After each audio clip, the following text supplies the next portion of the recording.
Hi అండి, అందరికీ నమస్కారం. Welcome back to my channel. ఈ వీడియోలో ఆంధ్రప్రదేశ్లో దాడులపై సుప్రీంకోర్టు సీరియస్ అండి. పూర్తి వివరాలు వీడియోలో తెలుసుకుందాము. వీడియోని ఎక్కడ కానీ స్కిప్ చేయకుండా ఎండ్ వరకు చూడండి, అప్పుడే పూర్తి ఇన్ఫర్మేషన్ అర్థమవుతుంది.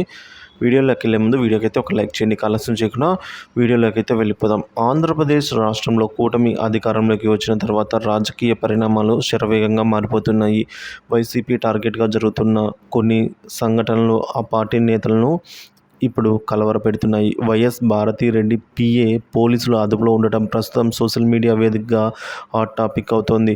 వైఎస్ భారతిరెడ్డి పిఏ వర్రా రవీంద్రారెడ్డిని పోలీసులు అదుపులోకి తీసుకున్నారని బోగట్టా. తెలుగుదేశం, టీడీపీ, జనసేన అధినేతలు, మహిళా నాయకులతో పాటు షర్మిల, సునీతలపై సోషల్ మీడియాలో అసభ్యకరంగా పోస్టులు పెట్టడంతో రవీంద్రారెడ్డిని పోలీసులు అరెస్టు చేశారని బోగట్టా. వివేక కూతురు సునీత హైదరాబాద్ సైబర్ క్రైమ్లో ఫిర్యాదు చేయగా పోలీసులు పులివెందుల టు కదిరి మార్గమధ్యంలో రవీంద్రారెడ్డిని అదుపులోకి తీసుకున్నారని సమాచారం అందుతోంది. వైసీపీ సోషల్ మీడియాలో ఈ విషయాన్ని ప్రచారం చేస్తోంది. YCP social media. రవీంద్రారెడ్డి ఎక్కువగా మహిళా నేతలని టార్గెట్ చేశారని బోగట్టా.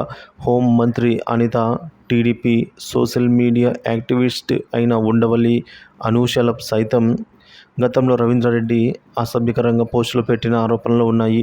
మరోవైపు తాడేపల్లిలో వైసీపీ కార్యాలయాన్ని కూల్చివేశారు. అక్రమ కట్టడం అంటూ ఈ కార్యాలయాన్ని కూల్చివేయడం జరిగింది.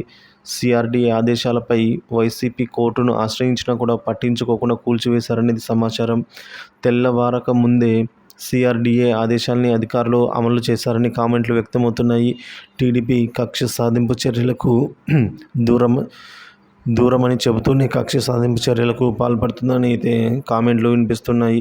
కనీసం నోటీసులు కూడా ఇవ్వకుండా కూల్చివేయడంపై ఇదంతా కూడా కోర్టు ధిక్కరణ కిందికే వస్తుందని వైసీపీ నేతలు చెబుతూ ఉన్నారు. వైసీపీ నేతలను భయపెట్టేలా టీడీపీ రాజకీయాలు చేస్తుందని అయితే కామెంట్లు వ్యక్తమవుతున్నాయి.